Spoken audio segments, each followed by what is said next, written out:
Olá, amados irmãos, salve Maria, sejam bem-vindos ao canal da Família Pastro.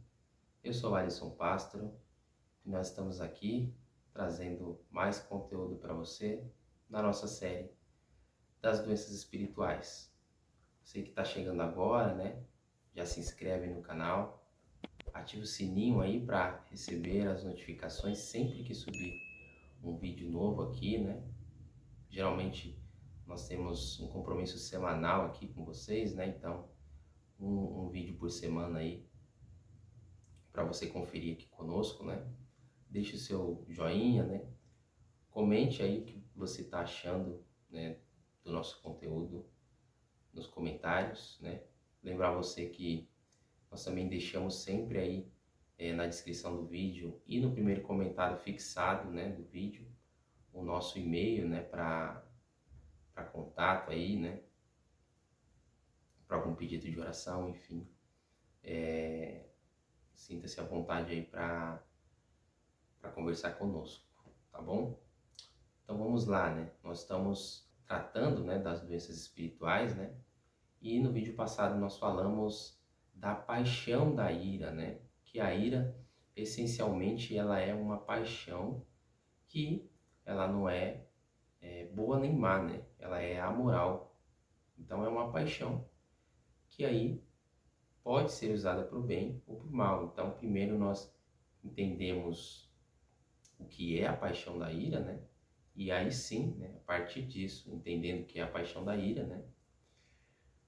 Para, a partir de agora, falar da doença espiritual da ira. Então, aí sim, né? A ira de uma forma pecaminosa. Vem com a gente conferir aí, entender o que é a doença espiritual da ira. Vamos juntos iniciar em nome do Pai, do Filho e do Espírito Santo. Amém. Inspirai, ó Senhor, as nossas ações e ajudai-nos a realizá-las, para que em vós comece e termine tudo aquilo que precisamos. Por Cristo nosso Senhor. Amém. Santa Maria, Mãe de Deus, rogai por nós. Em nome do Pai, do Filho e do Espírito Santo. Amém. Vamos lá, meus caros, né? Vamos dar sequência aqui. Você viu que nós falamos da paixão da ira e agora sim nós queremos falar do pecado da ira nesse vídeo, né? Vem com a gente aqui. Bom, falando da ira propriamente como doença espiritual, temos de início uma referência, né, do padre Gabriel Jung, né? Ele escreveu o livro Vinho dos Dragões e o Pão dos Anjos, da ira à mansidão. E aí ele fez um estudo, né, a respeito da ira, em cima disso, né, que ele desenvolveu esse tema no livro. E aí ele chama no grego, orgé, a palavra para a ira, sempre que ela é ruim. Então, a ira, enquanto pecado, ele usa essa palavra do grego, né, da origem grega, orgé, né, como uma doença. É uma expressão, né, da ira ali, que significa uma subversão, ou seja, o nosso apetite animal, né, que vai dominar a nossa alma, né? Então, portanto, ela nos cega, né? Isso que é subversão, né? Subverter, pegar algo ali que é inferior e colocar como se fosse superior, né, a outra coisa. E aí desordena todo o processo, né? Então é aqui que está a desordem, né? Se essa energia da ira, enquanto paixão, fosse utilizada após a alma ter dominado essa paixão, né, estaria tudo certo. Mas, né, nesse caso, a alma ela foi descartada, né, e essa energia foi utilizada então de forma negativa, né, fazendo com que a tomada de decisão da pessoa, né, viesse antes desse conhecimento, desse julgamento. Então, a pessoa tomada pela ira, até mesmo o conhecimento do fato fica confuso, né? Fica errado, né? E, consequentemente, o julgamento daquilo também vai ficar errado e a decisão, com certeza, também vai ser errada, né? O livro de Jó, lá no capítulo 8, versículo 44, vai dizer, né? A ira torna o ser humano semelhante ao demônio, que é homicida desde o princípio. a gente precisa entender, né, a seriedade disso aqui, né? A ira torna o ser humano semelhante ao demônio que é homicida desde o princípio. Se você já foi vítima, né, de uma injustiça e imediatamente percebe que essa paixão ela toma conta de você, né, te deixando cego, que você quer fazer justiça, se você deixa isso acontecer, né, saiba que está agindo cegamente, né, e que a sua dignidade de pessoa humana ela foi jogada no lixo, né? Então, como a gente viu lá no vídeo passado, né, a gente comentou, olha, a gente já ouviu relatos, né, da pessoa dizer que ficou com tanta raiva na hora que ela ficou cega, que ela não lembra o que ela falou, que ela não lembra, né, o que que ela fez, né? Quando nós somos dominados pela paixão da ira nesse sentido, né, a dignidade, né, vai ser jogada no lixo. Imagina ali um cavalo descontrolado, né, que começa ali a dar coice, né, que começa a pular, né, para derrubar ali a pessoa que está montada, né, em cima dele. Então é isso, né? Quando a gente, voltando aqui, né, também no que a gente falou nos primeiros vídeos, né, que a alma é essa composição, né, do cavaleiro e o cavalo, né? O cavaleiro ele tem que domar esse cavalo, né? Então imagina você que é um cavaleiro, né? Se você é domado pela paixão da ira, esse cavalo vai te derrubar, né? Vai te derrubar, vai te jogar no chão, vai te dominar, né? E essa é a primeira característica dessa doença, né? Diminuir, rebaixar a dignidade da pessoa, né? Ou seja, ali, as chances da pessoa ser justa diante daquela situação, né? Cara, vai ser muito remotas, né? Praticamente não vai acontecer mesmo. Ela não vai agir com justiça, né? Por mais injusto que possa ser o que possa ter acontecido com ela, né? Então, sei lá, você começa a dar um tiro no escuro e não sabe nem para quem você está mirando, para quem você está atirando. Então, você acertaria o tiro na sorte ali, né? Na, na, na pessoa que tá, que talvez merecesse, assim, né? Se você estivesse defendendo a sua vida, né? Então, não dá pra agir assim às cegas, né? No escuro, nesse jargão que a gente conhece, né? Ah, isso aqui é dar um tiro no escuro, né? Então, você tá ali contando com o improvável, ali, contando com o acaso, com a sorte, né? Seja lá como você quer chamar isso, né? A ira, sobretudo, né, ela vicia, né, e ela também envenena a pessoa contra as outras pessoas, né? Não se vê mais as pessoas de verdade, mas apenas a partir das distorções, né, das deformações que a ira causa, né? E aqui muitas pessoas se equivocam aí tentando resolver, né, o problema da ira, se fechando também para as pessoas, né, se isolando, não querendo amar. Ah, então eu sou uma pessoa, sei lá, muito volátil, muito irada, então não vou me relacionar com ninguém, eu vou me fechar aqui em mim mesmo. Isso aí também não vai resolver, né? Porque, bom, se você não se relaciona com ninguém, você também não ama ninguém, né? Os santos padres do deserto, né? Eles contam a história de um monge que resolveu ir embora ali da comunidade, né? Então, é um monge ali, né? Vivia, né, num, num local ali, né, com outros monges, né? Então tem a convivência, né? Eu falei no último vídeo, por exemplo, do casamento, né? Tem a convivência, tem as diferenças, tem cada um no seu jeito ali, tendo que levar essa vida em comum, né? Então isso acontece entre os freis, né? Entre as freiras. Então você tá lá, né?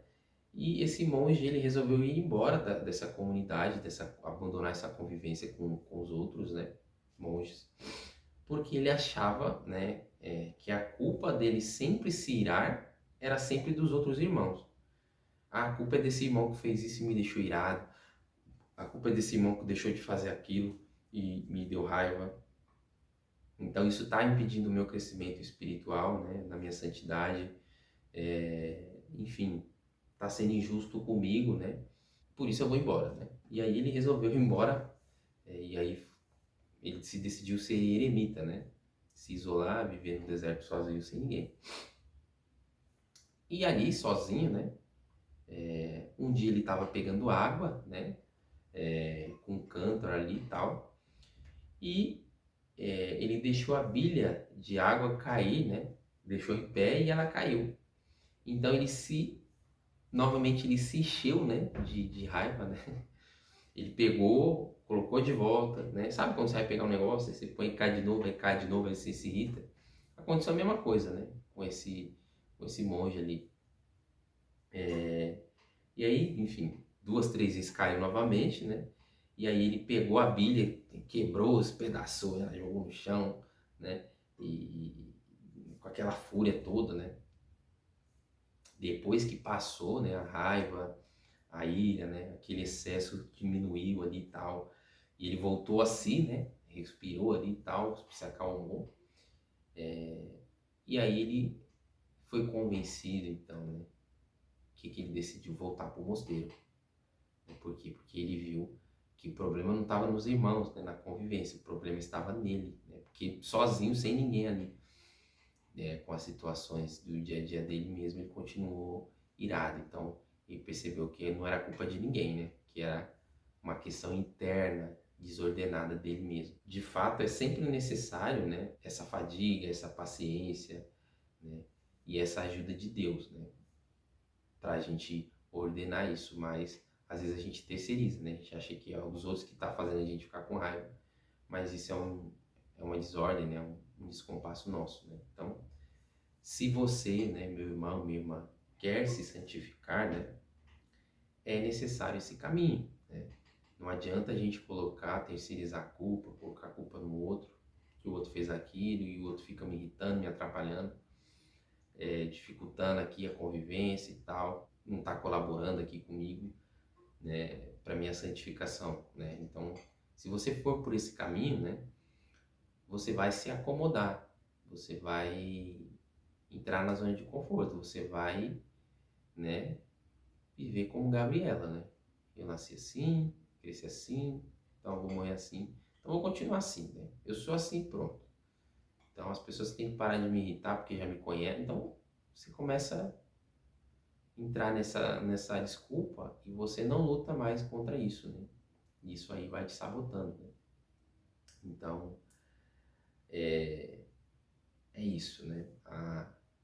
A coisa tá dentro de você, né? Tá dentro de você. Então é algo que você precisa trabalhar, né? Porque dentro dessa realidade da ira, nós somos aí constantemente provados, né?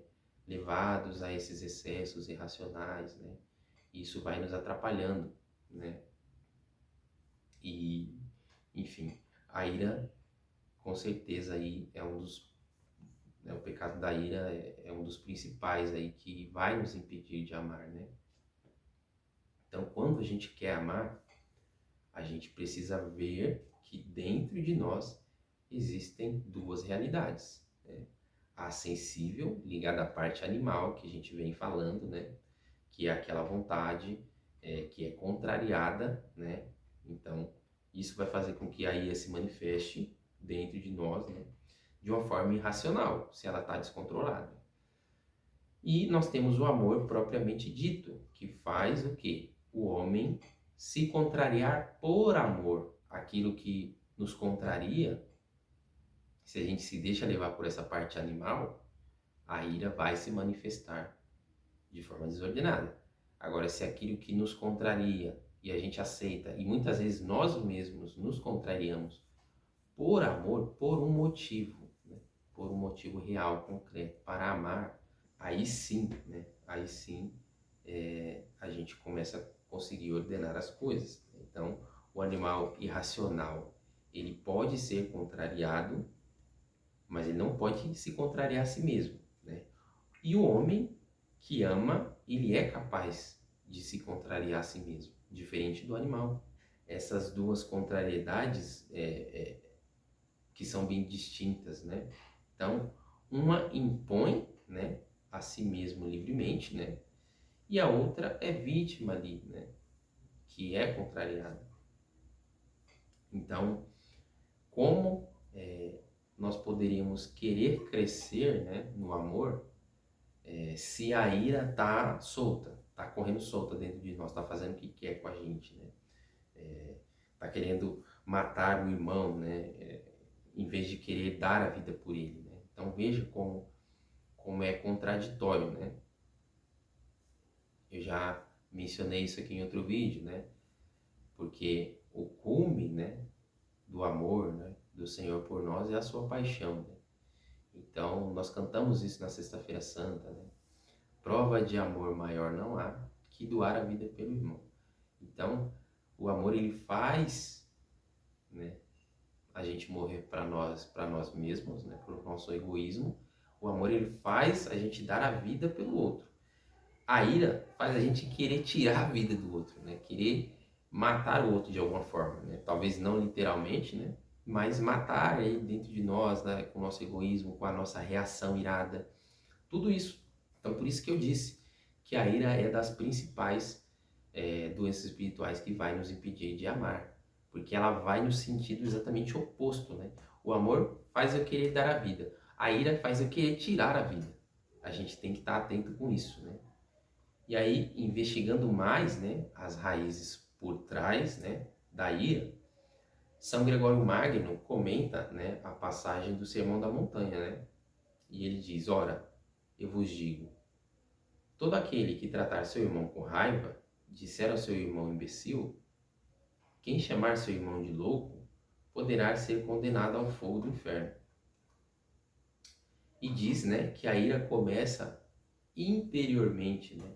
E ela vai progredindo, né, passando a ter voz e depois ela vai começando a destruir o irmão, né? Existe um progresso cada vez maior, mas existe também algumas características da ira que vão nos deixar perplexo, porque parece um pouco contraditório. Por exemplo, né, veja no livro do Adalberto Piovani, né, quando ele descreve as características da ira, ele diz o seguinte: primeiro se nota que a ira tem uma característica de ímpeto, né?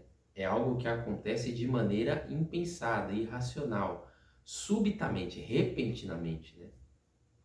Ou seja, é passional. É algo que acontece e que me provoca, que faz a ira se manifestar. Às vezes até não dá tempo de pensar. É um sentimento que se manifesta, né? É uma energia que se manifesta. É isso que está dizendo. Aí continua. Mas não deve nos enganar, pois embora seja um ímpeto repentino, é também algo que permanece e fica. Ou seja, mesmo depois que passou o ímpeto e esfriou o sangue, a raiz permanece lá, a memória do mal. Então veja, vou dar um exemplo bem prático. Você está aqui dirigindo seu carro, aí você toma fechada, né? É algo sério ali, você correu risco de bater o carro, você se assustou, ou traz um risco aí de um acidente, a sua vida, tem pessoas no carro, enfim. A sua reação é de... a ira se manifesta irracionalmente, você nem pensa, né? Muitas vezes aí você vem, né? Ô, filha da... né? Xinga a pessoa ali e tal, naquele momento ali, né? Então ali você não pecou, né? Foi um ímpeto, foi uma coisa ali que, né? Só que se você ficou depois com a memória daquilo, né, alimentando aquilo, né, e depois que passou o susto, você continuou pensando naquilo e alimentando aquilo, e aquele infeliz ele podia bater esse carro lá na frente, capotar, morrer, cair da ponte. Então aí você já não é mais o ímpeto, né? Então é isso que o Adalberto Piovani está falando, né? Apesar de ser um ímpeto, não é só um ímpeto, é algo que realmente é passional, que se manifesta sem a gente querer, né? Sem a gente buscar isso. Isso é um primeiro momento, mas não é só isso, não é só isso. Mesmo depois que o sangue esfria, né? Que a poeira baixa, a raiz pode permanecer lá, né? E essa memória do mal, ela vai ficando ali, né? Se a gente permite, se a gente vai alimentando. Então, esse estado de permanente ira mostra outra característica, né? Ela é radical, ou seja, está na raiz, né? O que é muito difícil de extrair, né? Como nós veremos quando a gente for falar da terapia da ira, né? No próximo vídeo. Na ira, o apetite irascível, né? Que pode ser usado para o amor, né? Como eu dei exemplo de para corrigir algo, para punir, né? Corrigir alguém de modo equilibrado e justo. Então, ou seja, pode ser usado para o amor, né? Ele vai ser usado, né? Para uma vingança injusta, né? De modo errado. Então, você não sabe, né? Se aquele castigo é justo. Se você faz ali na hora da ira. Só depois que você vai ver se você se excedeu ou não, enfim. Por quê? Porque se você tá irado, a sua mente, ela tá embotada, ela tá, sabe, agitada, ela não tá vendo as coisas com clareza. Você tá cego, né? Então, a sua razão ali, você não tá enxergando o seu irmão corretamente, né? A pessoa que enfim, que é objeto da sua ira, a situação, a pessoa, enfim. Então, por isso que muitas vezes pode ouvir, né, comentários sobre um irmão que julga o outro dizendo, ah, que exagero, né? E essa é outra característica, né, da ira. Ela pode ser exagerada, né? Só que a pessoa não percebe o exagero, por quê? Porque ela tá cega, né? Então, ela tá cega, né? A gente vê isso, assim, publicamente falando, né? Houve um tempo aí, atualmente até, né? Em questões políticas, né? Então, as pessoas, às vezes, apaixonadas, né? Tomadas ali pela paixão da ira, frente a uma situação ou outra, né? Podem, né? Exagerar, né? A medida com que julgam as coisas e com que julgam as pessoas. Tem muito isso, né? Podem ter fatores que vão inflamar ainda mais, né? Essa visão, né, que se tem das pessoas. Então, tem tudo isso, né? Tudo isso que a gente tem que observar, né? Então, aqui a gente precisa entender, né, o que diz São Paulo aos Romanos, né, lá no capítulo 12, que é uma citação que ele faz do Antigo Testamento, que ele diz aqui, né?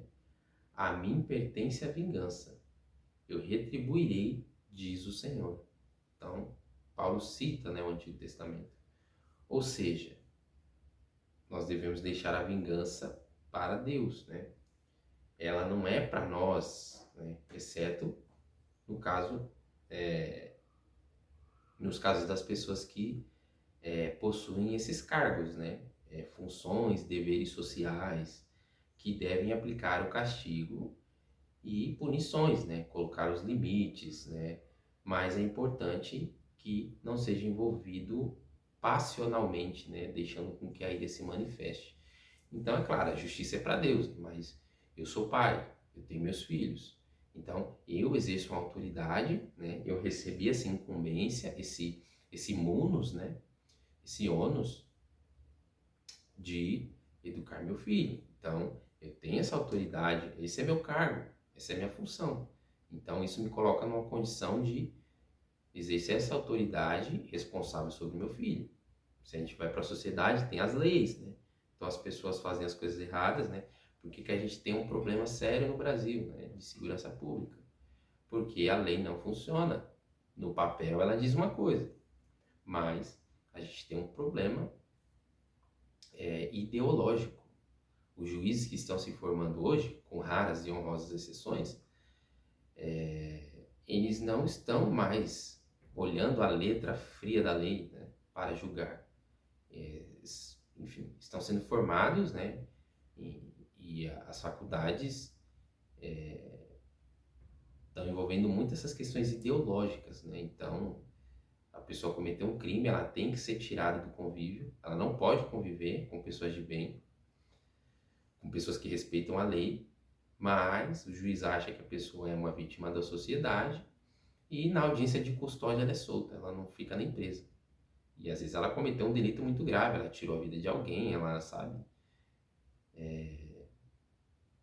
ela cometeu daqueles pecados que bradam, né, que clamam aos céus por justiça e isso gera revolta na sociedade, né? Então, as pessoas que procuram fazer o que é correto, né, a respeitar a lei, não se sentem justiçadas, né? Então, aqueles que têm o poder, o dever de fazer cumprir a lei, também não cumprem, ou quando cumprem em excesso, quando cumprem em excesso. Então, a gente leu aqui, né? É importante que não esteja envolvido passionalmente, né? Deixando que ele se manifeste. Então, eu mencionei política, né? Então, a gente viu aí, né? Assistiu aí um julgamento fabricado aí, né? Com base em um suposto crime que julgando, né? Sem as paixões, né? Sem as emoções, sem as emoções ideológicas envolvidas, independente do seu posicionamento político. Se você é uma pessoa minimamente coerente, você viu um juiz aplicando punições completamente desproporcionais, né, a o que se deveria ser, né, o que diz a lei. Então, a pessoa foi ali, depredou um patrimônio público, né, enfim, não respeitou a lei e a ordem. Então, ela deveria ter sido julgada individualmente, né, de acordo com aquilo que ela fez. Então, teve pessoas que estavam ali, né, no local errado, na hora errada, que não fizeram nada. Também foram julgadas igualmente com quem fez alguma coisa e todo mundo desproporcionalmente foram condenadas a 14, 16, 17 anos, mais de 20 anos de prisão. Então, todo mundo que é minimamente coerente, né, tá vendo, né, que o juiz que julgou isso daí foi movido, né, passionalmente pela ira, por uma questão de vingança completamente desproporcional, mas não é só isso, né? No caso desse juiz, ele é um psicopata, né? Ele tem um problema patológico, um problema mais sério, né? Mas é só um exemplo, né? Então, a gente está vendo aí, só para usar esse exemplo, né, de pessoas que possuem cargos e funções, deveres sociais, que devem também, então, aplicar, né, a lei, a ordem e a justiça na medida correta. Então, as coisas, né, o poste está medindo no cachorro. Tem criminoso de verdade que não fica preso e tem pessoas que ou não cometeram crime ou se cometeram, estão recebendo penas completamente desproporcionais àquilo que fizeram. Então, é totalmente essa subversão que a gente falou, né? Essa inversão completa aí, né? Uma completa anarquia, uma completa inversão mesmo do que está acontecendo. Então, viver nessa situação, né? Às vezes faz você até se questionar se você está ficando doido, né? Não, você não está ficando doido, né? Esse é o estado de coisas, né? Isso é o que o pecado, né? O que a miséria do pecado está causando, né? Na sociedade, né? Então, quando a gente vê o absurdo, né? De um criminoso, de uma facção público e notoriamente conhecido, né? Preso, com seus bens apreendidos, helicóptero, coisa, etc e tal. O cara é solto, né? Sem nem tornozeleira eletrônica. Não dá para acreditar, né? Que o juiz foi inocente a ponto de saber que ele não ia sair do país. E aí devolveram os bens dele, ou seja, né? Fruto ali de um dinheiro ilícito, né? Os bens que ele adquiriu. Então, foi devolvido, né? E o cara foi solto e ele saiu do Brasil, né? Enfim. E ele é culpado, né? Então, é complicado, né? Então, você vê, né, os escândalos, né, de corrupção que a gente tem no país. As empresas confessaram o crime, fizeram um acordo de delação, ou seja, eu vou confessar que eu fiz mesmo, eu vou devolver o dinheiro, né, eu lavei o dinheiro, eu vou devolver. E aí, quando anularam os processos, bom, se eu admito que eu cometi um crime e, e se eu me comprometo a devolver o dinheiro, eu estou confessando que é ilícito, né, a origem do dinheiro. E aí se anulam os processos e aí depois, né, inacreditavelmente, essas mesmas pessoas que admitiram o crime, soltas, entraram com pedido para que os cofres públicos devolvessem o dinheiro que eles mesmos admitiram que era sujo, que era ilícito. Então, esse é o estado de coisas, né, que a gente vive. Então, a gente vê esse tempo todo, né, esse descompasso, né, das pessoas que têm esses cargos, que têm essas funções e que não julgam, né, corretamente, né? Na medida correta das coisas, das decisões que tomam, né? Então, Santo Tomás diz, né? A ira é um grande empecilho para o amor. Nesse vício, né? Nós estamos deixando com que as forças irracionais, né? Que existem aí dentro de nós, essa parte mais animal, né? Conduza as nossas vidas, né? E isso não é o que Deus quis para nós, né? De jeito nenhum. Ele nos fez inteligentes, né? Para que a gente viva a sabedoria. Então, a melhor coisa que nós podemos fazer é ingressar no caminho do amor, né? Pois não foi à toa também que Jesus, sendo Deus de amor, nos exorta, né? Lá no Evangelho de São Lucas, capítulo 9, versículo 23, quando ele diz: se alguém quer vir após mim, renuncie a si mesmo, tome sua cruz cada dia e siga-me, né? Então esse é o caminho do amor, né? Esse é o caminho do amor. Algumas pessoas veem nisso uma realidade do cristianismo, assim, absurdo, né? Ou seja, como que Jesus exige, né, das pessoas carregar uma cruz, né? Como exige que as pessoas se contrariem e aceitem uma injustiça, né?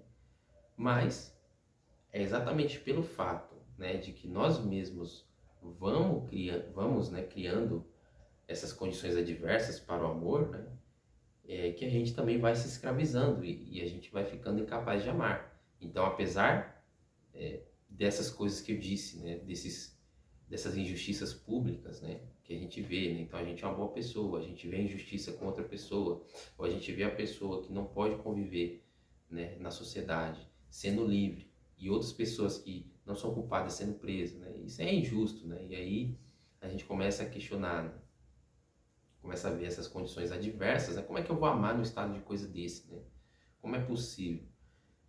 E aí, se a gente vai por esse caminho, a gente vai ficando cada vez mais incapazes de amar. Por isso que a gente volta a lembrar, né, que São Paulo disse, né, citando o mesmo Antigo Testamento. Se a gente vê essas injustiças, mas não está na nossa mão, né, a função, né, o encargo público, a função não é nossa de fazer justiça. Se tiver algo que a gente possa fazer, a gente tenta, né? Mas se não está na nossa mão, por isso a gente não deve ir por esse caminho, porque senão nós vamos ficar fechados, incapazes de amar. A gente tem que lembrar que São Paulo disse, né? A Deus a justiça, né? A Deus a vingança. Então, Deus vai fazer justiça, né? Você, meu irmão, minha irmã, né? Tem certeza que você já, talvez você já tenha sido injusto e espero que tenha se desculpado também, né? Mas com certeza você também sofreu muitas injustiças, né, ao longo da sua vida e, e foi chamado a amar, né, a perdoar, né, e outras situações que não dependem também do seu perdão, né, que são injustiças e que você, enfim, né, entrega à vingança de Deus, né, à justiça divina.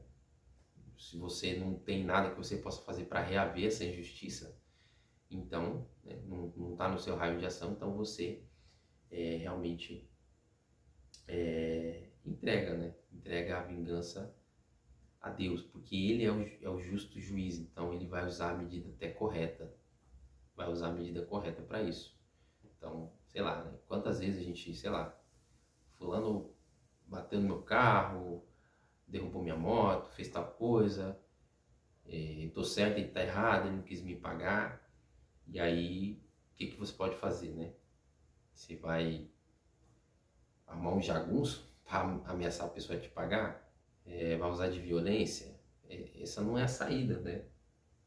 Então você tenta, pelos meios justos e corretos, reaver o seu prejuízo, né? Mas se você não consegue, né? Infelizmente, aí você entrega a justiça divina, né? Não dá para fazer justiça com as mãos, né? Porque é isso. Muitas das vezes, essa justiça, ela vai ser desmedida, né? Tomado pela paixão da ira. Nós vamos precisar sim, né? é aprender a nos contrariar muitas vezes, né, para amar, né? Porque por trás da ira está essa grande raiz, né, de todo esse mal, que é a idolatria, né, da pessoa que se coloca no lugar de Deus. Então, às vezes as pessoas não aceitam, por mais que seja injusta o que aconteceu com ela. Aí ela entra nessa idolatria. Ela quer fazer a justiça de um jeito ou de outro. Então, aí a pessoa fala, por bem ou por mal, vou fazer justiça. Esse não é o caminho. Por quê? Porque se a gente leva isso às últimas consequências, tá aí a idolatria. A gente se coloca no lugar de Deus, né? E a gente já viu, né, na Bíblia que a vingança pertence a Deus, né? Pertence a Deus. Nós podemos clamar a Deus por justiça, orar, pedir. Isso está lá, inclusive, no Apocalipse, né? Aqueles que tiveram sangue, né? Que foram lavados nas vestes do Cordeiro, que clamam justiça, né? Então, aqueles que forem injustiçados, enfim, estão ali no céu, né? Estão ali diante do Cordeiro, pedindo a Deus justiça. E o Senhor vai voltar para julgar, né? Para julgar a todos, né? E, enfim, para aplicar a sua justiça, que também pode ser lá da vingança, como a gente viu, está escrito no Antigo Testamento, e também Tomás de Aquino usa esse termo, né?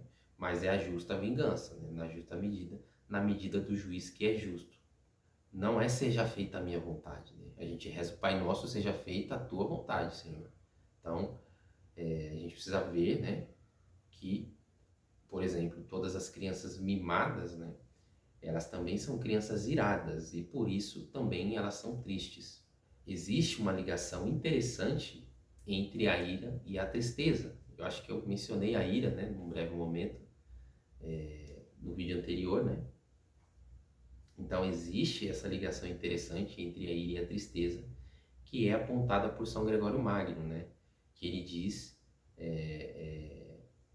no seu comentário ao livro de Jó, né?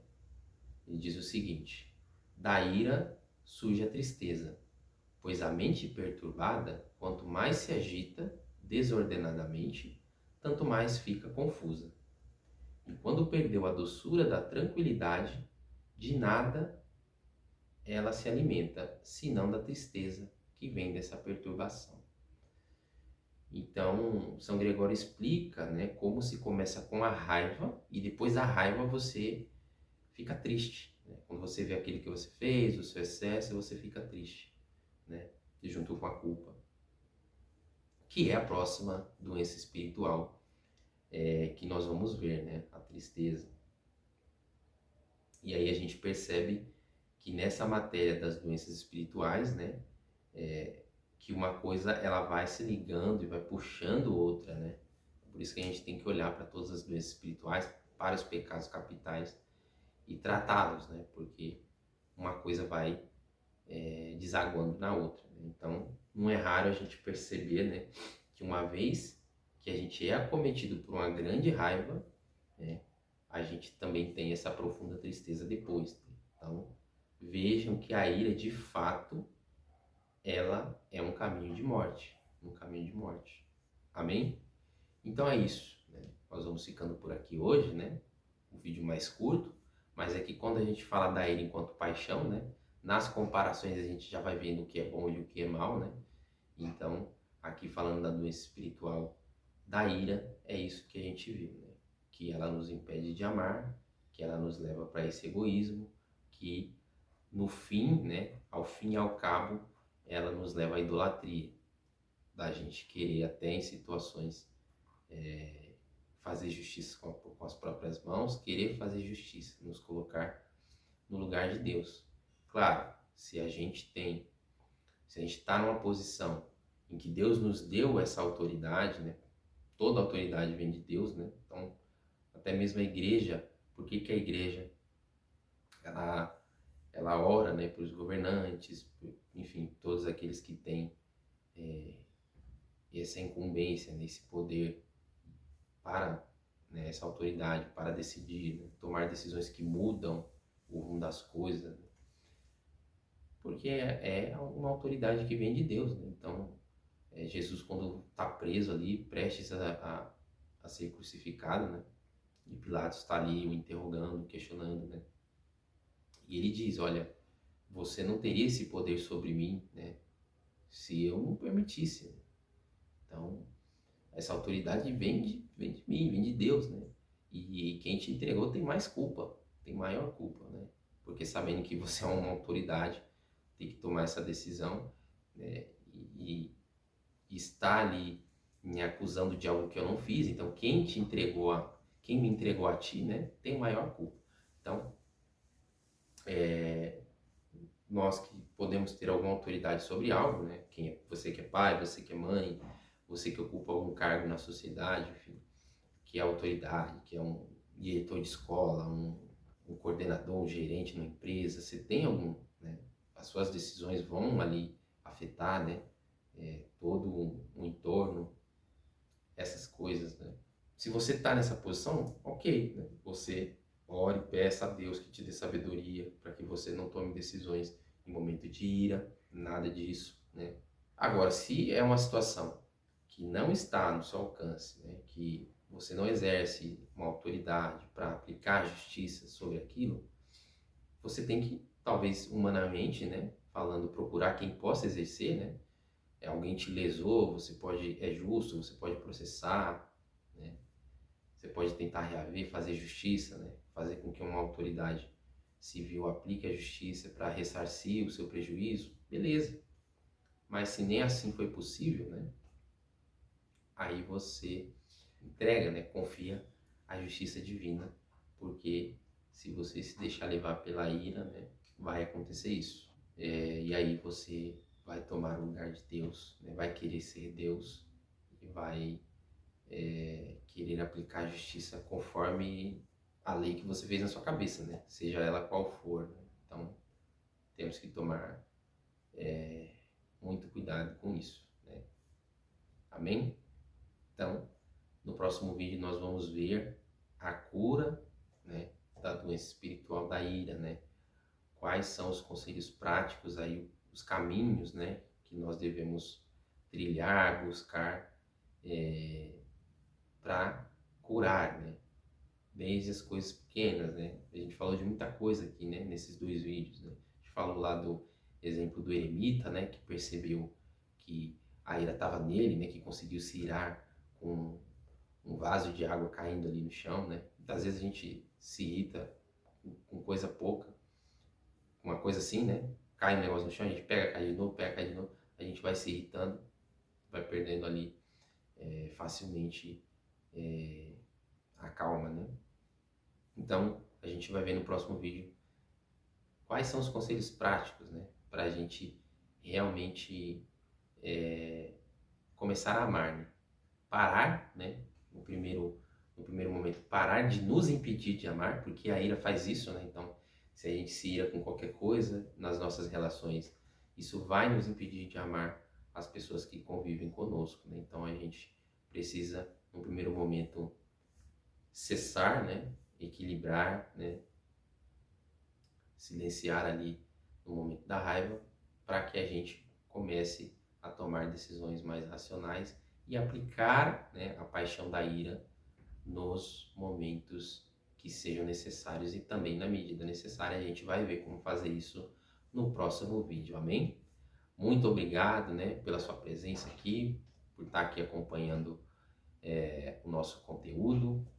Lembrar você aí de se inscrever no canal, curtir, compartilhar, manda lá no grupo dos seus amigos, né, da igreja, enfim, posta aí nos seus status, nas suas outras redes sociais, Instagram, WhatsApp, enfim.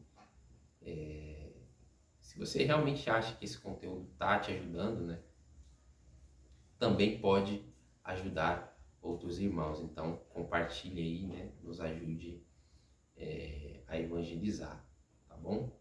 Lembrar também que na descrição do vídeo e no primeiro comentário fixado vai ficar o nosso contato de e-mail, né, para pedido de oração, enfim, querer tirar dúvida sobre o que a gente está falando ou qualquer outra dúvida que tiver dentro do nosso alcance, né, nos convidar, me convidar, convidar minha esposa para alguma missão, enfim, alguma palestra, alguma coisa, a gente fica à disposição de vocês, tá bom? É isso. Nos acompanha aqui, né? Fica ligado que na próxima semana a gente vai trazer aí o vídeo sobre a cura da doença espiritual da ira. Eu sou Alisson Pastro, né? E esse é o canal da família Pastro e a gente te espera por aqui. Um grande abraço, fiquem todos com Deus, né? Que a gente siga rezando uns pelos outros e até o próximo vídeo. Salve Maria!